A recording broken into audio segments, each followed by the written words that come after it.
DeFi Slate team.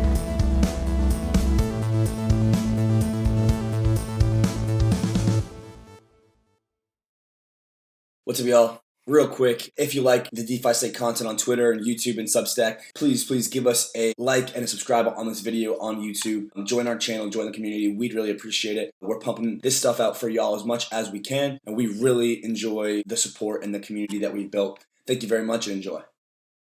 Holy cow, buckle your seatbelts, ladies and gents, probably mostly gents listening to this one, because oh my gosh, we are on the downfall of the roller coaster today.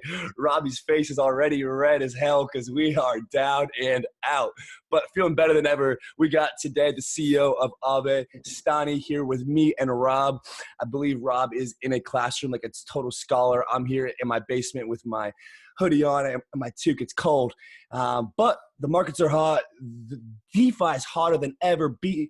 BSC and Solana and Ethereum and Twitter fights and oh my goodness, all sorts of stuff going on. So what we're going to do today is a bit of an ecosystem tour of DeFi, kind of what's going on, and just talk about all the applications that we can, composability, L2, L1s, all these narratives and theses. I'll give it over to Robbie, let us know how he's doing, and then we'll hear from Stani. Yeah, man. I mean, markets are down, but it's another beautiful day outside. As you can see, I'm very studious today, up early, grinding. There's so much to do. The killer narrative is in full force, rampant. We're going to talk about that and so much more. Like you said, we got the founder and founder, CEO, the head honcho of Aave with us today. So I'm super stoked to hear from Stani and all of his insights from around DeFi. So I'll make my intro quick and I'll pass it over to Stani. And how are you doing today, man? Pretty good. Quite excited. So my kind of like daily job doesn't look into markets at all. So that's why I'm kind of spared. But yeah, I mean it's been a pretty cool. So what did your day look like today? Like you woke up, you got to it. Actually, no one has even asked that before. But yeah, I wake up, I put some coffee, do my morning stuff, brush my teeth. But then, I start working, and I start to. First thing I definitely look at, the protocol, different values there, metrics. Collateralization ratios, so all the data is quite important every day. So this is something I do in the morning and evening and during even middle of the day. So when you are running something like decentralized protocol, DeFi protocol that is very early in its years, the version 1 is 3 months old, even though it's like audited 5 different auditors, and also there's formal verification, and the previous protocol was roughly a year old. All of the protocols are still kind of novel things. So you need to keep an eye all the time. And also kind of I read the stuff that is going on in governance and what people are talking about there, and trying to kind of figure out what's important, what's not. And of course, a lot of time goes into just brainstorming with our team, with the technical team, operations, different cool stuff that we can build. So that's and I do have a very big boring part in my daily job related to management and so forth, which kind of sucks, if you want to be a product founder and you have to deal with that kind of operations that might not be directly into product and might be just because of some other requirements. Definitely not. It's not my cup of tea. And the more I can work on a product, it's the more happier I am. And yeah, but yeah, mostly on product. Nice. Each day, every day. Yeah, I remember we were speaking with Chao Wang quite a few months back, and he was explaining the difference between speculators and founders, and how effectively there's speculators who basically get to spend all of their time exploring all these different new things and new ventures and new projects and such. And then there's founders who stick to a vision and just grind it out for months and years and years. And, as you said, there's going to be ups and downs and things that you don't like and do like. But I mean, hey, that is what being a founder is. And I'm sure in there somewhere you're on Tinder getting some more females into DeFi, but we won't go too deep into that part. Yeah. We use this app called Hinge here in UK. Nice. So, but no, but actually, that's one thing. Like, you know, you basically DeFi from morning to evening. You know, especially like times like, you know, the COVID and everything. Actually, I even think about it. You know, maybe it's, you know, one of the reasons that why, you know, there's more people coming into crypto space, and you know, it might be that there's more time to actually explore these opportunities. But one interesting thing that you said about the having a vision and then, you know, ups and downs. Sometimes like the narrative changes quite a lot, so it's very difficult to planify. You know, like you can't plan easily. Let's say, here's my roadmap for the next 12 months and or the next 24 months, and we're going to build this in exactly this particular way, because it might be that the narrative shifts, and it shifts like a weekly, daily, monthly basis to something, wherever the network effects are going, or someone makes an innovative progression. And in that sense, like it limits your ability to maybe build things like on a longer vision.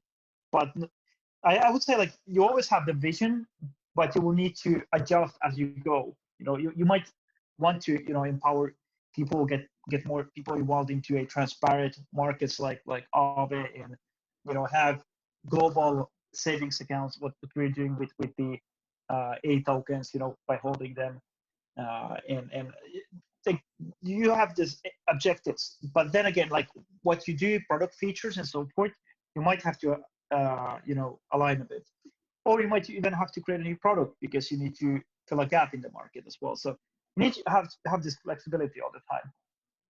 Yeah, that sounds like a great segue into some of the composability functions of Ethereum, and now some of these competitors that are coming up.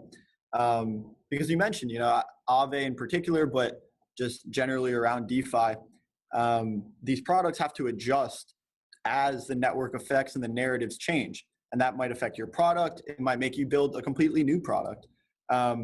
So there's plenty of composability in Ethereum, and that integration is really where it seems like the most adjustments happen.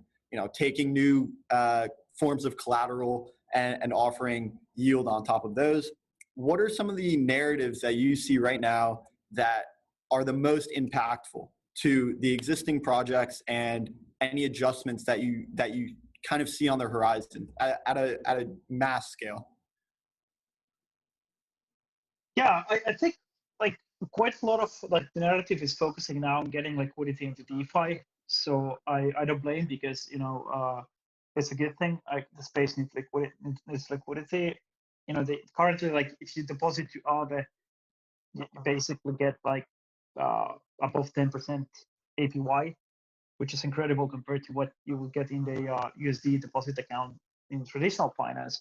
And what's kind of fascinating here is that you know, as even more interesting, like developments could be happening in how to get liquidity out of DeFi, and potentially in a non-collateralized way. So how you can take that liquidity, you know, have some sort of trust network, and get that liquidity into even traditional finance to, for example, businesses that otherwise will not be able to get liquidity and scale, and use DeFi kind of as their competitive advantage, you know, and scale their business models. And we're trying to achieve that at the same time, which is kind of tricky, because when, you know, high deposit rates mean also high borrowing costs. But over the time, as more liquidity will come, the next thing to solve is practically like how we get more consumption. And we're trying to build this kind of bridge to under collateralized credit with this credit delegation functionality, which is practically a way of have a depositor who deposits into the protocol to earn interest. They could actually delegate their credit line to someone else who will borrow on their behalf, and that's like 70% of the depositors. They're not borrowing at the moment, so it could allow you to delegate to a financial institution, to a friend or to a wallet that basically smart contract wallet that just does some particular strategy and there isn't risk of even credit there. But I'm interested in actually creating this credit network, not myself at Aave, but basically support those projects that are trying to solve this issue directly. Yeah, Andy and I actually have a common friend who introduced me to DeFi early on. He works over at MakerDAO, the MakerDAO Foundation, and one of my biggest hesitations to just opening my mind to the DeFi concept was the lack of under collateralized loans. You know, in my mind, I didn't really see a strong use case for over collateralized loans. Now, you know, seeing the inner workings of the transfer of liquidity, you know, obviously there's a use case there, but it sounds like credit delegation is that next step in order to supply businesses, people in traditional finance with under collateralized loans from the crypto ecosystem. Yeah, most definitely. And I mean, if you think about the loans that exist in the world currently, like in terms of student loans or mortgages or, you know, any sort of bank loan, they're pretty much always under collateralized. Like nobody really goes to the bank with $100,000 and says, "Hey, can you hold this for me while I take 50?" Like that doesn't really work, or that doesn't happen, right? You know, because you have the money. But you know, some people use credit cards and such. And I mean, speaking of these narratives and composability, I'm gonna pop open our screen here. And we're going to hit on one of the biggest narratives of the absolute week, which, I mean, these things change every other week, but that is NFTs. So like no other, we've got Aave. Now, we kind of moved from under collateralized loans here to NFTs quickly. So Stani, if you have any more comments on the credit delegation or the NFT or the under collateralized loans, please. No, I would love to explore more Aave. Yeah, me too. Okay, so let me just be honest. I haven't really used Aave here before. So what am I looking at here, Stani? I'm looking at the dashboard. So we've got the ghost token, the vouchers, the raffles. Yeah. So what's interesting here is that I mean, the idea of Aave, like in essence, like they're practically building a game. Like Aave is a ecosystem project within Aave. So what they're doing is that they're allowing you to buy this ghost token, which is a governance token, but at the same time, you can use it as a currency to buy portals. Now, portals are more or less a way to buy those collectibles. Aave it's kind of like resembles like Tamagotchis, so they're like living collectibles on chain, and they have this like ecosystem of wearables, consumables, and whatnot. And one of the things like what you do with the ghost token is you buy the portal, and then in this portal you have various Aave based on the rarity factors, and then you actually don't get those collectibles right away, but you actually get them as you deposit your funds into Aave, and the more you save, the quicker you unlock those collectibles, the Aave. And No way. yeah, this is what's cool about here is that the Aave are practically they're connecting NFTs, DeFi, and also with a certain behavior, which is helping people to save more. And this is very cool. And the way they structured everything, they practically did. They actually have this like a bonding curve for the ghost token, and you can buy and sell back from the bonding curve, so you don't actually need a Uniswap, but they have even that. And this is probably the first like successful DICO, like which is basically a model that Vitalik Buterin actually proposed, where you combine ICOs with DAOs, which is you sell a token against and you give against it, for example, DAI, Ethereum, and whatnot, and you give instant governance power to the token holders, and at the same time, you also give them the power for the treasury, and then the treasury, the governance has this kind of like a tap mechanism that opens certain portions of the treasury to the team to continue building and so forth.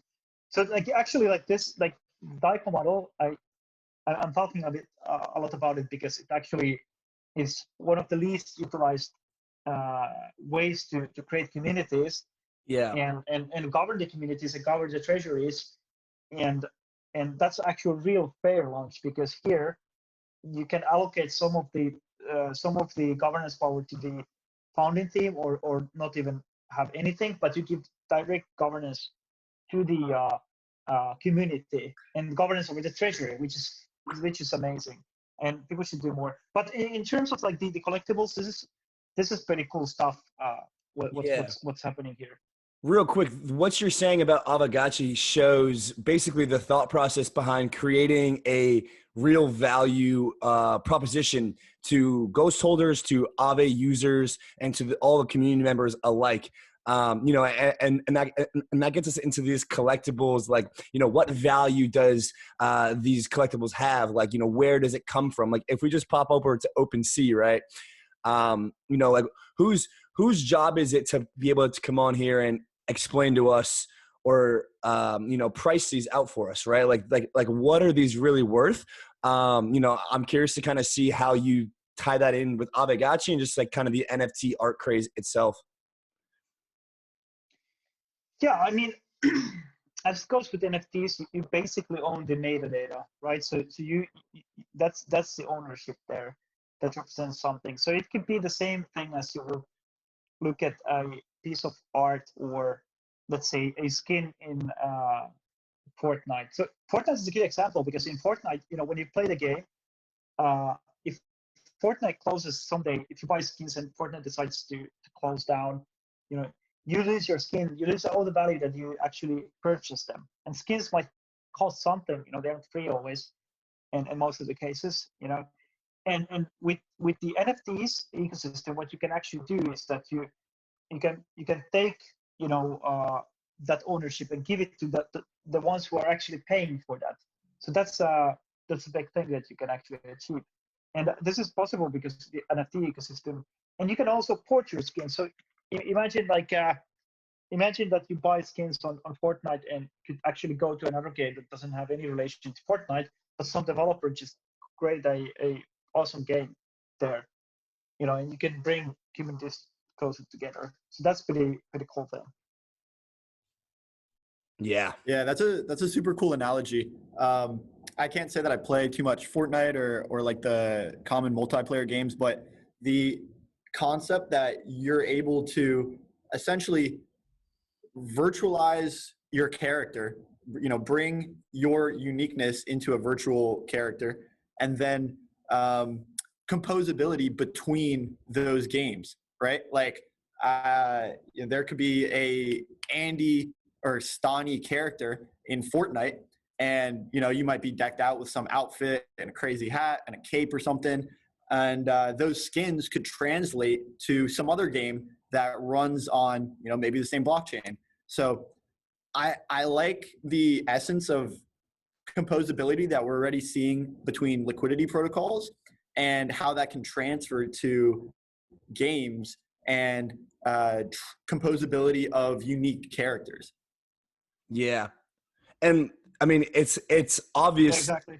probably to us, but I'm waiting for this to load, but it had a tagline, and it's, you know, own one of X. So this idea, am I losing connection here? Yeah, I think you're back. You cut Okay. out for 1 second. Okay. Yeah, this idea of owning. they have so much data in it. So basically, it consumes your bandwidth completely when you're looking at OpenSea. Yeah. Wow. Holy hell is right. I'll just gonna pop off here. Back to Aave.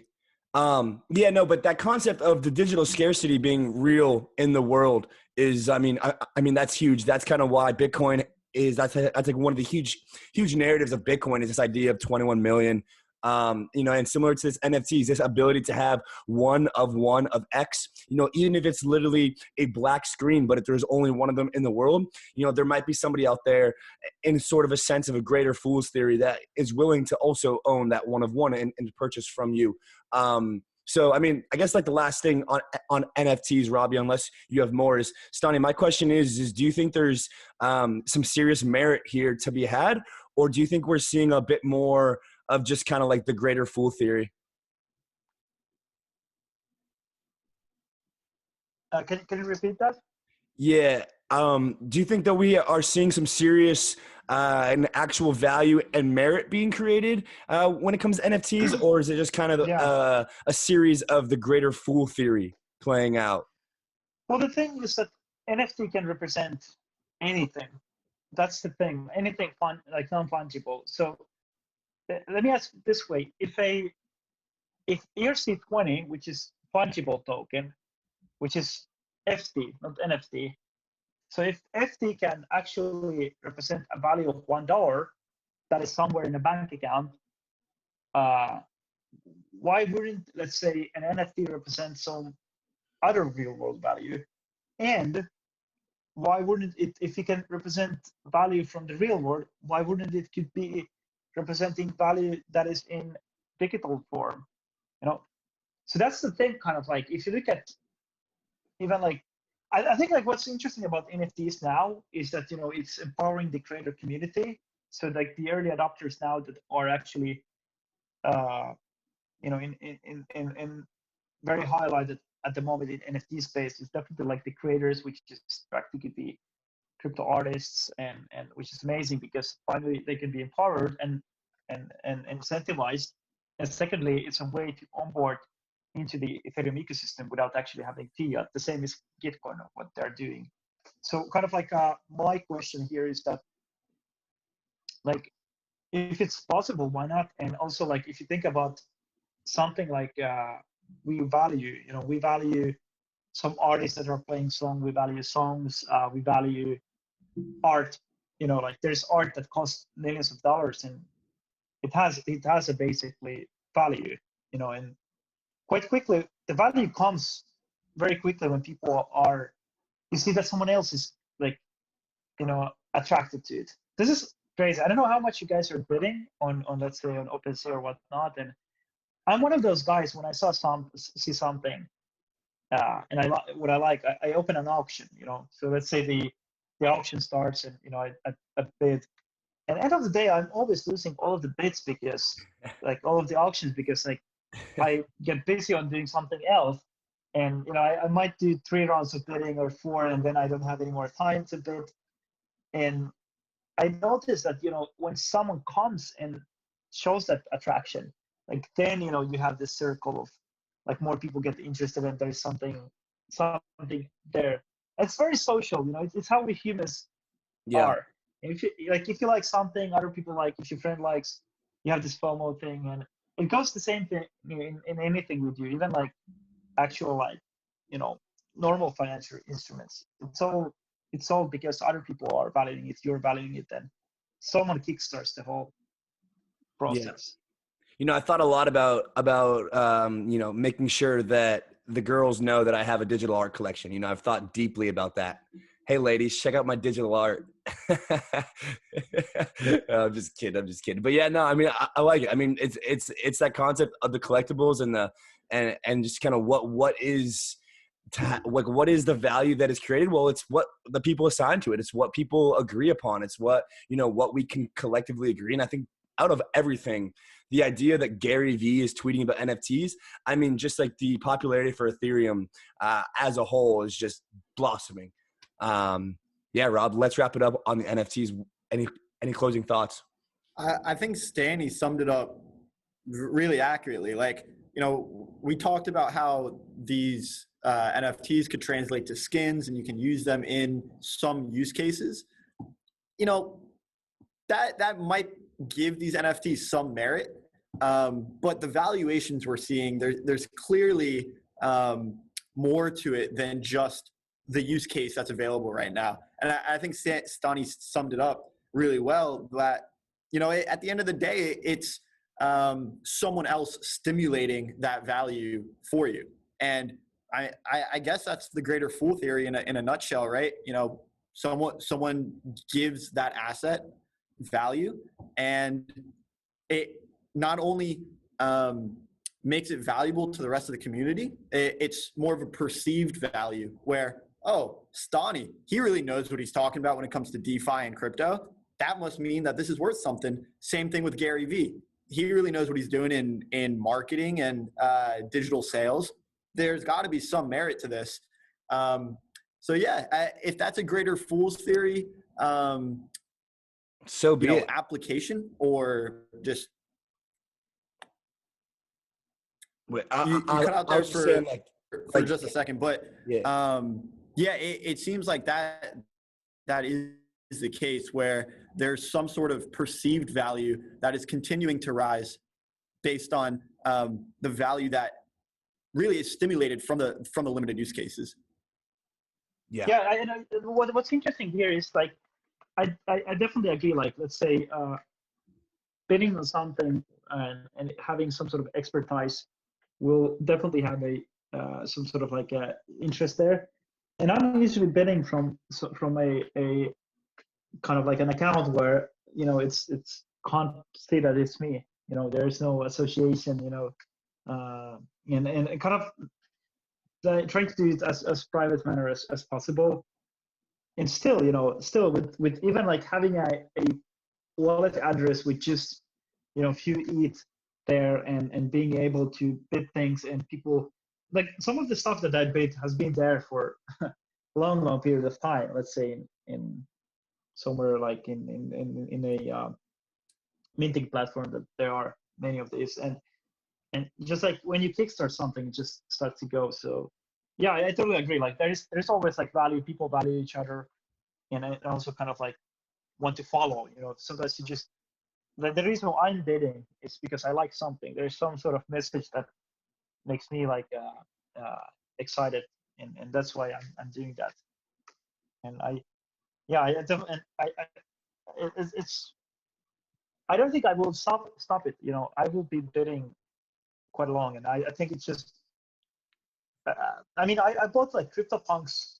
It was like that was probably one of the first apps I even like interacted with, and that just shows like kind of like if I was doing it back then, and other people and people are doing it now, it's just like now those protocols get more exposed, to wider audience.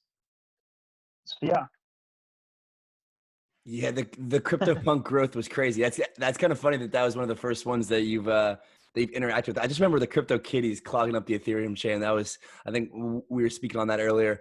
All right, guys, let's shift gears here to the money talk. Let's go into the future of France, and let's get to we'll get back to Quenta. By the way, can you guys see each other's faces or just the screen? I see the screen. Yeah.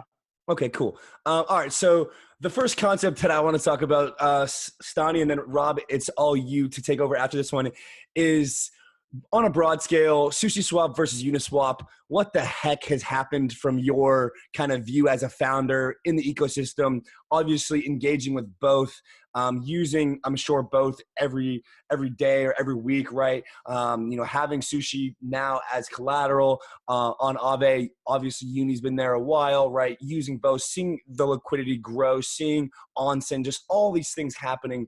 I guess the question is on a broad scale, what the heck just happened with SushiSwap and Uniswap? And then I guess on the tail end of that, kind of what do you see over the next few months and years with AMMs in particular?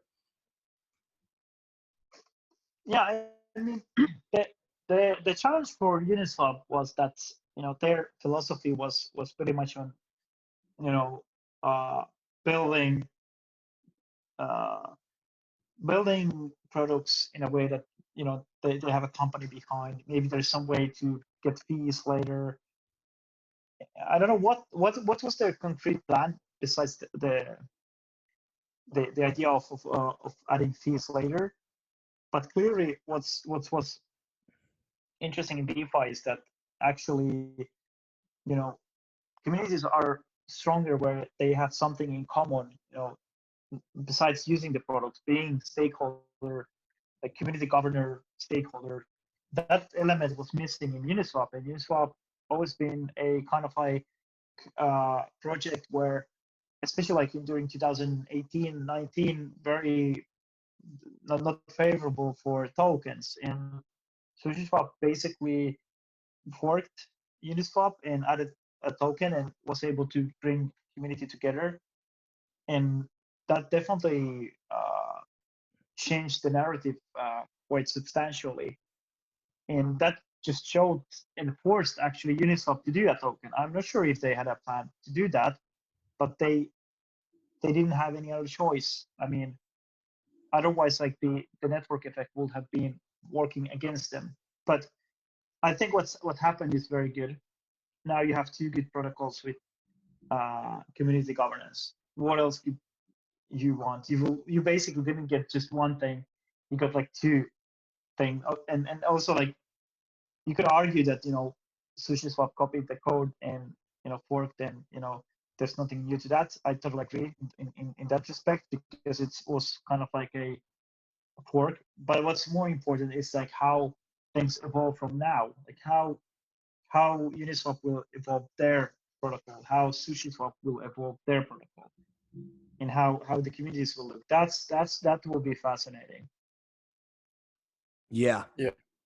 Robbie, There's certainly a strong community around both tokens, but it seems like there's a more just a more committed community around SushiSwap. And like you said, it's almost an identical product in the sense that one is a fork of another.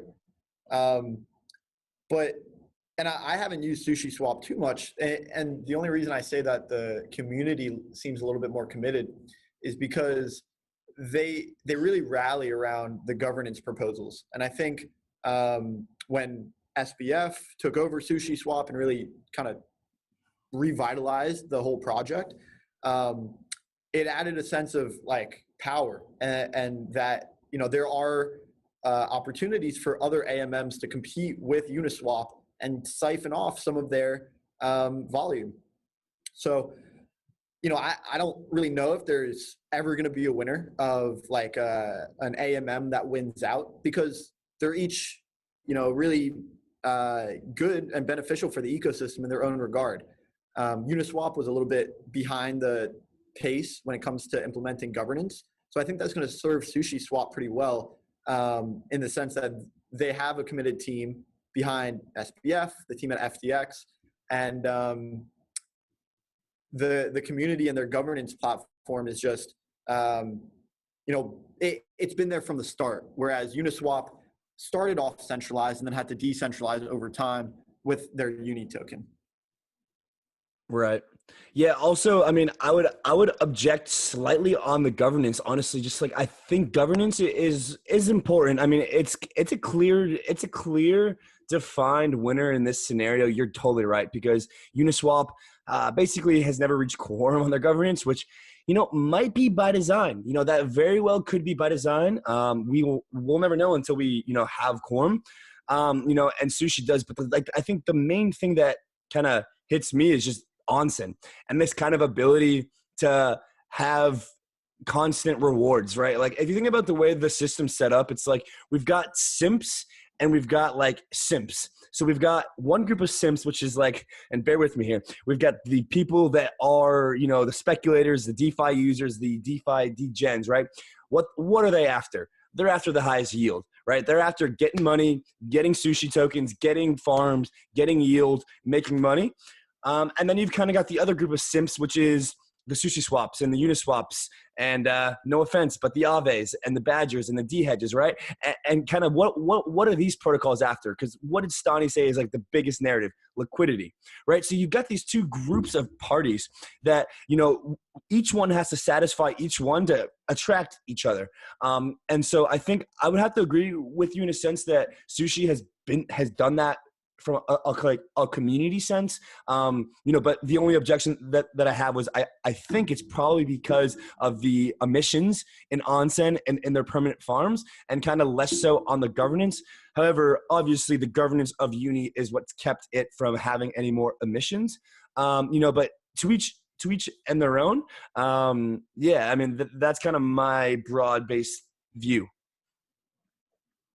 Yeah, and also like what's interesting actually is not like it's not the forking part. I'm more interested in like what we can build. We, for example, we built everything on Aave ourselves, but we started with very proof of concept over like years ago even, now we're still building a completely new version of Aave, like the next iteration.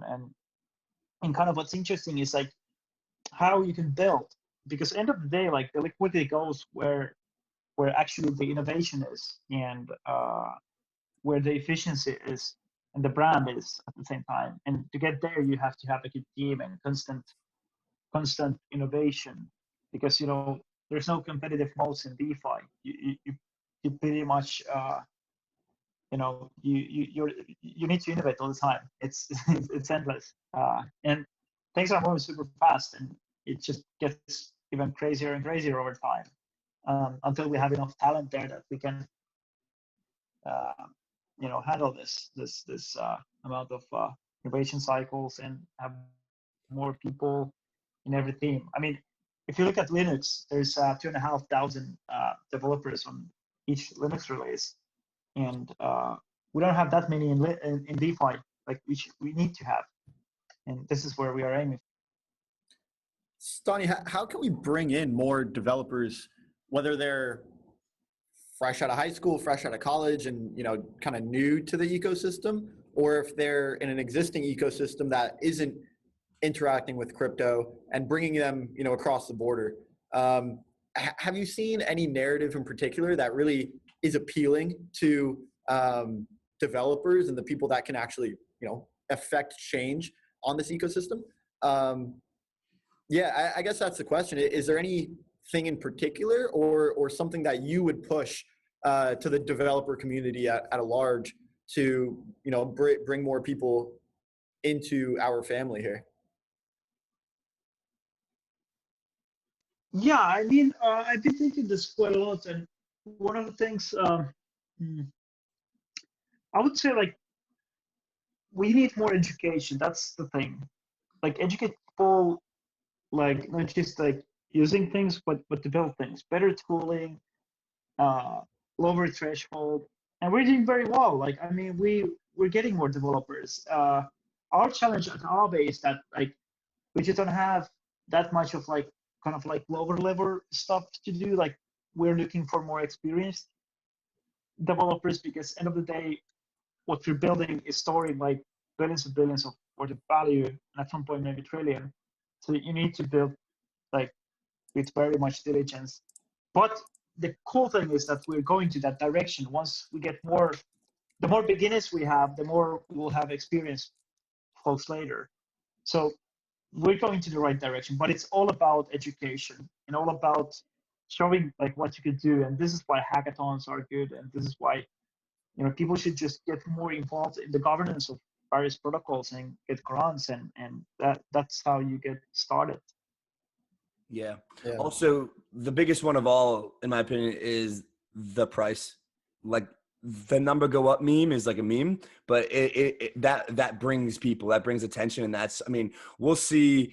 I mean, I'm sure you've seen already, Stani, just an immense amount more over the last few months, just interest in helping Aave, being a part of the team, or doing such, just based off the number go up. And I mean, it's crucial. I mean, what we're trying to do is be that educating force as well. Rob and I mean, as much as we are literally just learning every little thing, it's like sometimes we don't even feel like we should be doing what we're doing, because like we're just here learning like what a flash loan is. But like, somebody's got to be able to get out there and try and do it. And that goes with, any sort of developers or traders or farmers, everything, even product founders. So I mean, speaking of founders and kind of get more people into DeFi, we spoke earlier about when you hop on Aave, you kind of look at the numbers. So let's have a look at the numbers.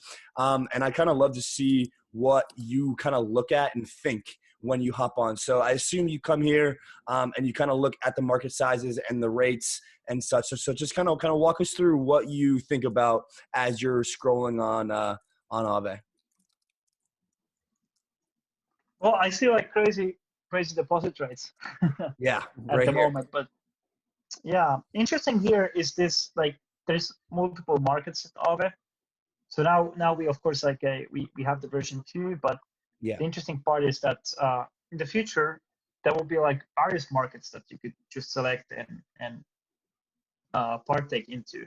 So the new market we're working is practically an AMM market, where we have Uniswap LP shares as a collateral.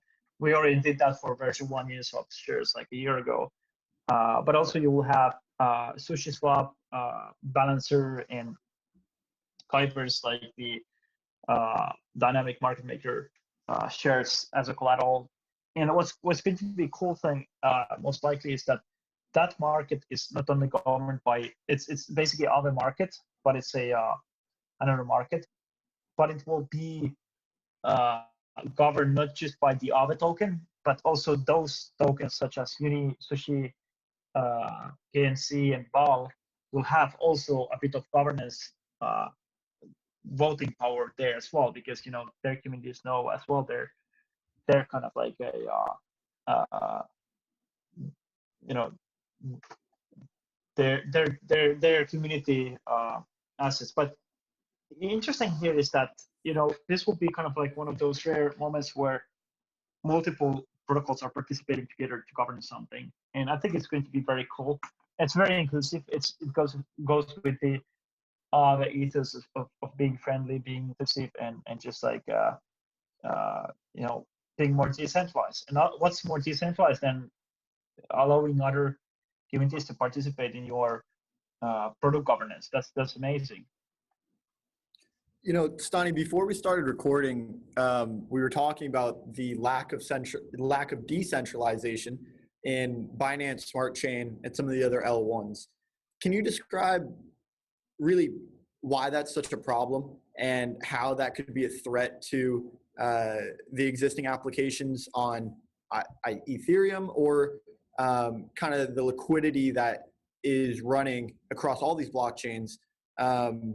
Why is it so much more important to have that decentralization on Ethereum rather than moving to something like Binance Smart Chain, where there isn't as much gas fees, but you're sacrificing that with centralization?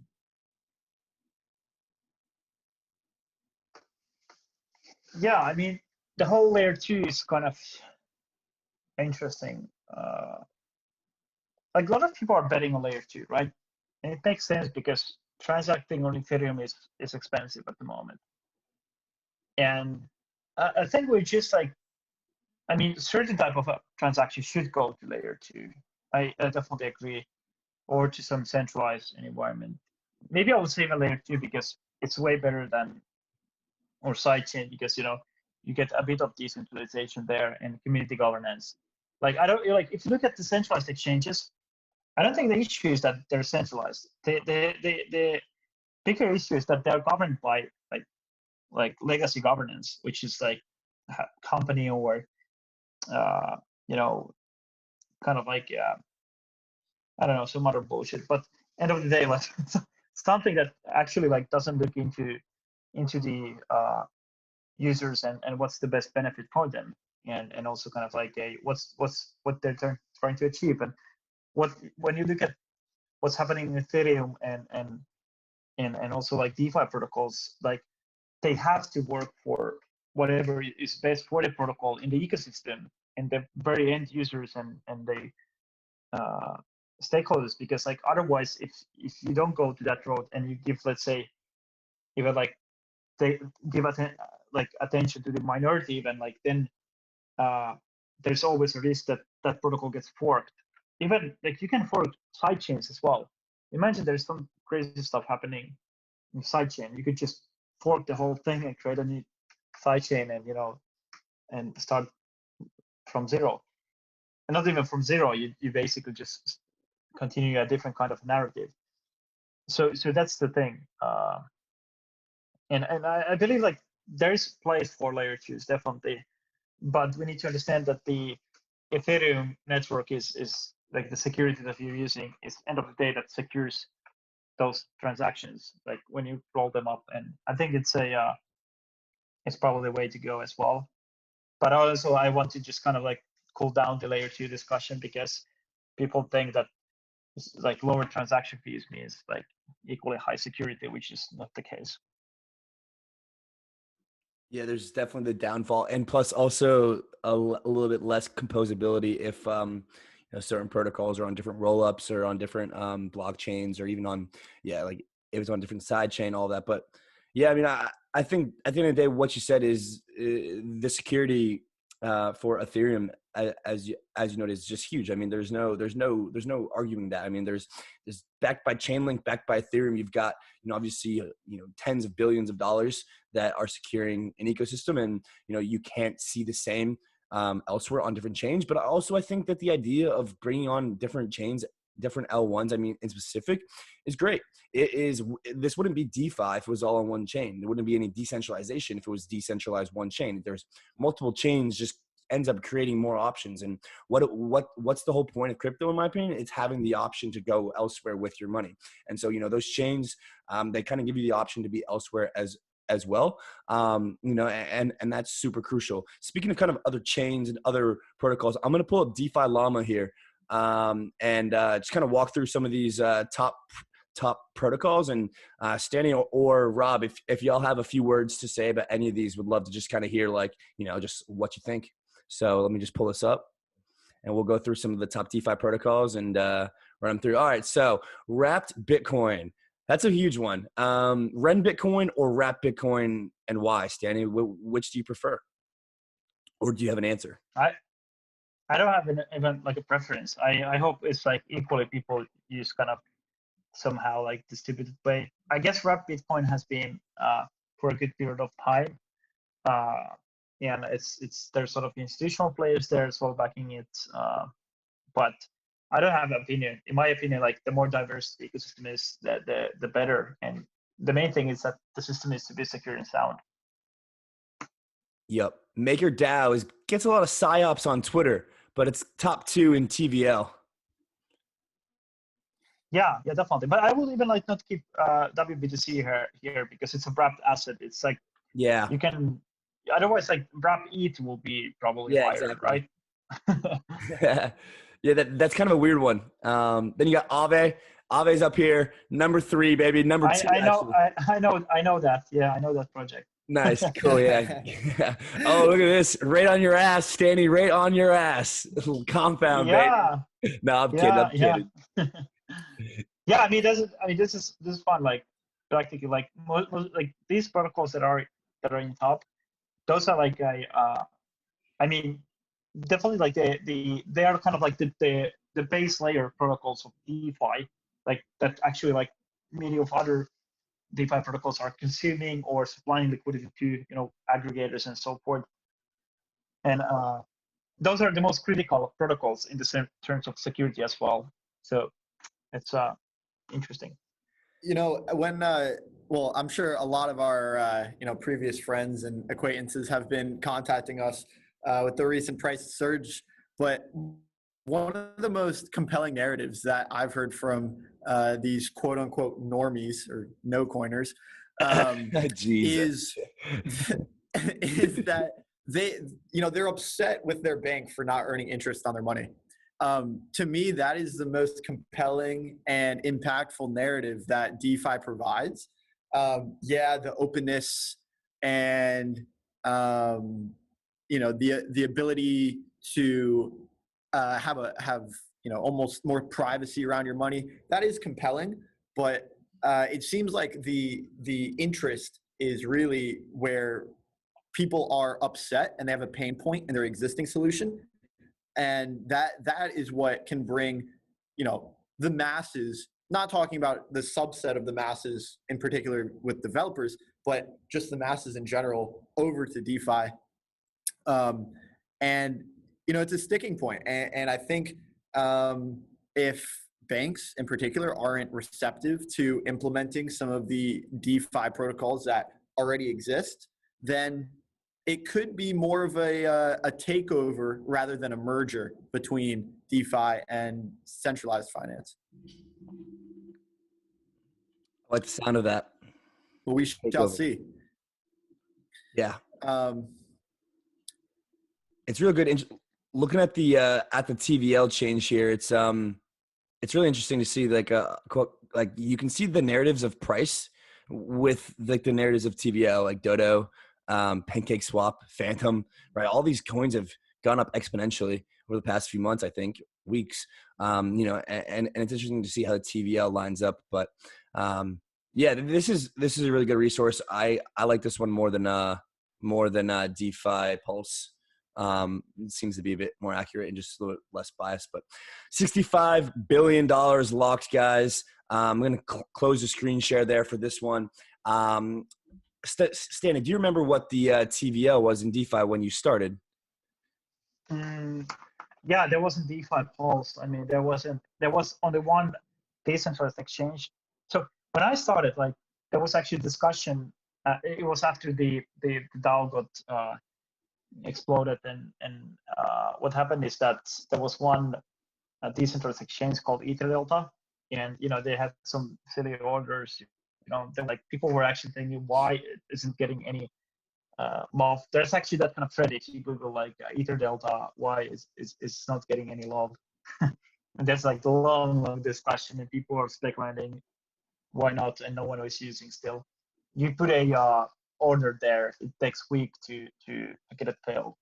And but after that, like, we came with Etherland a few months afterwards. Like, I think like EtherDelta came on August or something, and we came right in January into Kovan and mainnet later, I think was May 2017. And then when Kyber came in Banker and whatnot, then you started to get liquidity, and then I think actually like Kyber kickstarted everything. Like, EtherDelta was good in the sense that there's like DEX, but Kyber made it like very seamless to swap liquidity. So that was interesting. Bunker didn't do that well because they had the model of BNT pairs. Yeah.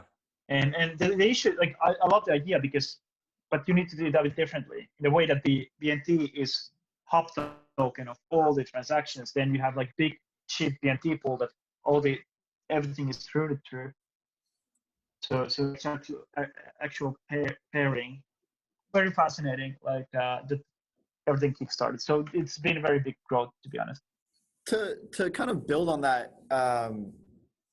that really method that Kyber network used, it seems like synthetics kind of piggybacked off of that model, where they have the SNX token underscoring a lot of the synthetic assets that are out there, and it allows them to trade with no slippage, essentially infinite liquidity. But they do it in a way where they're not only offering synthetic assets versus SNX pairs. So I wonder if that was adopted from the Bancor model, or if it was really just kind of a novel idea which they implemented differently. Yeah, seems similar for sure. Yeah, and Kyber and Big, they've called synthetics the OGs of yield farming. It's interesting. It's an interesting concept how all this started, and how Aave used to be Lend in 2017. And you look at the price chart, which, I mean, it's just funny. It's like Lend, and then it's just like it was almost like it was nothingness. And then old Stani came along with his boys and the gals and brought it back to life. And honestly, that about wraps us up, guys. I'm thrilled to have had you on, Stani. It was a pleasure. It's a little late over there in Europe, so I hope you get some good sleep tonight. Thanks for coming on, and Rob, great job. Stani, great job as well. It was solid. Thank you, Stani. Yeah, we really appreciate it. It was awesome. We really appreciate you coming on, and having Aave as a friend that we can call in the industry. And yeah, I mean, this is super to get the insights from a true OG, and someone who's making impacts every single day on the DeFi ecosystem. It's awesome. Attaboy. Thank you so much for having me here. And yeah, it's going to be fun, and keep up the good work as well. Great. Attaboy, y'all. Peace.